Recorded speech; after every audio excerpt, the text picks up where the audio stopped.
Hello दोस्तों, मैं Sam sir आपके लिए लेके आया हूँ वीडियो। और ये जो मेरा वीडियो है ये एनसीईआरटी मैथ्स 10th का जो चैप्टर 5 है अरिथमेटिक प्रोग्रेशन, जिसको हम समांतर श्रेणियाँ भी कहते हैं, उसकी एक्सरसाइज 5.3 पर है। तो ये जो वीडियो है ये पार्ट 1 वीडियो है, 2 पार्ट इसके और होंगे। तो पहले पार्ट में हम क्वेश्चन नंबर 1 और 2 को डिस्कस करेंगे। तो इससे पहले कि आप मेरा वीडियो देखें, मैं आपसे गुजारिश करूंगा कि आप अपने फ़ोन पे स्मिरू ठाकुर सर्च करें और उसको सब्सक्राइब करें, और जो इसमें बेल बटन होता है, बेल आइकन होता है, उसको प्रेस करें। कमेंट करें आपको वीडियो कैसा लगा, और अगर आपको अच्छा लगता है वीडियो तो अपने फ्रेंड्स के साथ इसको ज़रूर शेयर करें। तो हम चलते हैं, पहले बात करते हैं हम कि जो एपी के प्रथम n पद होते हैं उनका योग क्या होता है। सबसे पहली चीज़ ये आपको पता होनी चाहिए इस एक्सरसाइज को करने से पहले। तो एपी के जो प्रथम n पदों का योग है उसके लिए आपके पास जो सूत्र है वो है Sn बराबर है n/2 2a जमा n-1 गुणा d। अब आप देख सकते हो ये जो सूत्र है, इससे पहले भी हमने एक सूत्र पढ़ा था, और उस सूत्र में बेसिकली हमने पढ़ा था कि an जो होता है वो a जमा n-1 इंटू डी होता है। तो उससे मिलता जुलता ही सूत्र है ये।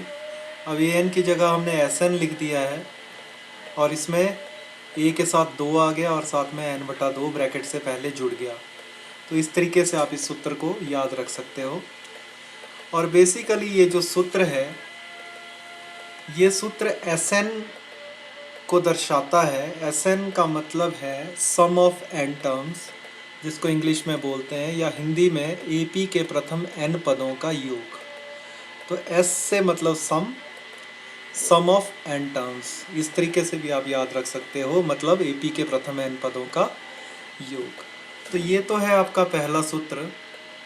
वैसे ही इसका एक और सूत्र भी है, और वो जो सूत्र है वो है Sn बराबर है n/2 into a plus an।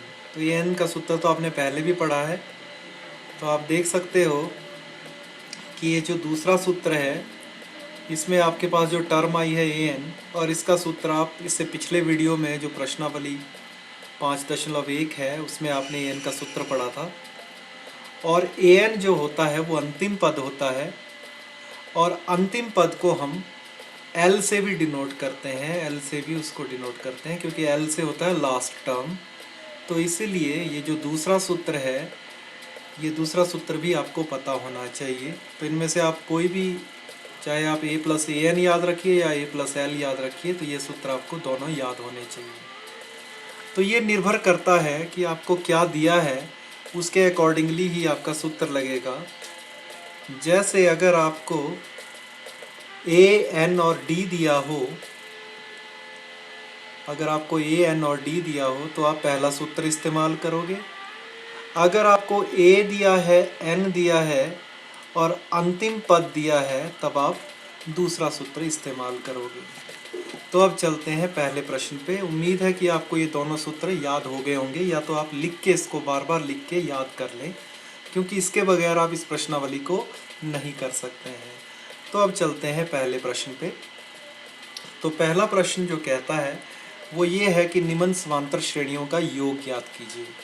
तो हमने यही तो सूत्र पढ़ा, Sn क्या कहता है, सम ऑफ n टर्म्स, मतलब कि आपने एपी के जो जितने भी पद है उनका योग आपने निकालना है। तो आप इस तरह से क्या कर सकते हो, Sn का फॉर्मूला लगा के इसके जो पद है उनका योग आप निकाल सकते हो। तो हम फर्स्ट क्वेश्चन पे चलते हैं। तो जो फर्स्ट क्वेश्चन है उसमें आप देख सकते हो कि a आपका 2 है पहला पद, और d का मान आप 7 में से 2 को माइनस करके निकाल सकते हो, वो 5 आ जाएगा। और 10 पदों तक निकालना है ये योग, तो इसका मतलब n का मान इसमें 10 है। तो AP का n पदों तक का योग मतलब आपको S10 निकालना है, 10 पदों का योग निकालना है, पहले 10 पदों का। तो इसके लिए जो सूत्र है वो हमने पहले भी पढ़ा था, वो Sn बराबर है n/2 गुणा 2a जमा n-1 गुणा d। तो अब आपको इस प्रश्न में S10 निकालना है। तो S10 कितना निकल जाएगा, n का मान आप 10 ले लीजिए क्योंकि 10 पदों तक निकालना है। a का मान 2 ले लिया और d का मान आपने 5 ले लिया, n का मान यहाँ पर 10 ले लिया। तो अब जब इसको सॉल्व करेंगे हम, 2 दूने हो जाएंगे 4, 10 में से 1 चला गया, रह गए 9, और उस 9 को 5 से गुणा कर दिया तो 45। तो आपके पास आ जाएगा 10 को 2 से भाग करके 5, 4 जमा 45। अब 45 और 4 होते हैं 49, और 49 को 5 से गुणा करेंगे तो आ जाएगा 245। तो इस तरीके से हमने पहला प्रश्न कर लिया और हमने S10 निकाल दिया। अब चलते हैं इसके दूसरे प्रश्न पे। तो दूसरे प्रश्न पे देखिए, आपको ये AP दी हुई है और इस AP में आप देख सकते हैं कि ये पहला पद है -37, और D का मान आप -33 में से -37 माइनस करके निकाल सकते हैं। तो A आपके पास -37 आ गया और D आ गया -33 माइनस -37। तो D का मान आपके पास 4 आ गया क्योंकि यहाँ पर माइनस और माइनस प्लस हो जाएंगे। तो वैसे ही AP का n पदों तक का योग, वो सूत्र आपको पता है, Sn बराबर है n/2 into 2a plus n-1 into D। अब आपने कुछ नहीं करना है, A, n और D का मान इसमें पुट करना है। तो n का मान 12 ले लिया, A का मान आपने -37 ले लिया और D का मान आपने 4 ले लिया। तो अब आप देख सकते हो कि यहाँ पर 12 को 2 से भाग करेंगे तो आपके पास आ जाएगा 6, और 37 को 2 से गुणा करेंगे तो आ जाएगा -74। 12 में से 1 गया 11, 11 को 4 से गुणा करेंगे तो आ जाएगा 44। तो आपके पास बच जाएगा 6 गुणा -74 जमा 44, और 44 में से 74 माइनस किए तो आपके पास रह जाएंगे -30, और -30 को 6 से गुणा करेंगे तो -180 आपके पास उत्तर आ जाएगा। तो इस तरह से आपका पहला प्रश्न हो गया। उसके 2 भाग हो गए। अब हम तीसरे भाग पे चलते हैं। तो पहले प्रश्न का तीसरा भाग है, इसमें आपके पास AP दी हुई है ये, और इस AP में आप देख सकते हो कि A का मान इसमें 0.6 है। D का मान आप इन दोनों को माइनस करके निकाल सकते हैं, मतलब 1.7 में से 0.6 आपको माइनस करना है तो D का मान आपके पास 1.1 आ जाएगा। और अब आपने वही सूत्र लगाना है, AP का n पदों का योग, और आपने 100 पदों तक योग निकालना है। तो इसका मतलब हमें S100 निकालना है, S100 निकालना है। तो पहले तो हम सूत्र लिखते हैं। तो सूत्र लिख दिया हमने। अब हमने S100 निकालना है। कैसे? A, D और n का मान इसमें पुट करना है।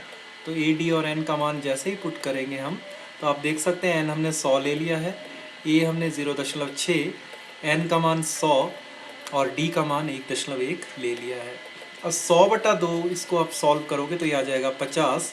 2 को 0.6 से गुणा किया तो आ गया 1.2, 100 में से 1 माइनस किया 99 बच गया, और साथ में 1.1। अब अगले स्टेप में आप 99 को 1.1 से गुणा करेंगे तो आपके पास आ जाएगा 108.9।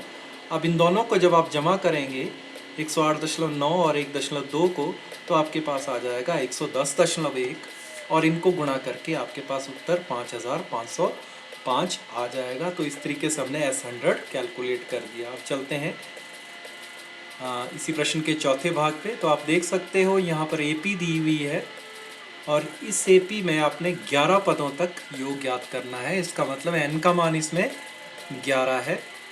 A आप देख सकते हो, इसमें पहला पद ये 1/15 है, तो ये 1/15 है।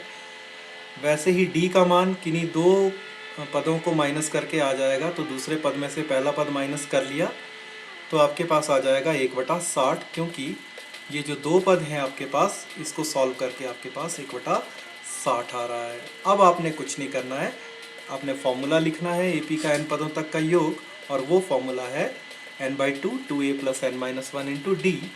और अब आपने A, n और D का मान इसमें पुट करना है। तो आपने n का मान 11 ले लिया, A का मान 1/15 और D का मान 1/60 ले लिया।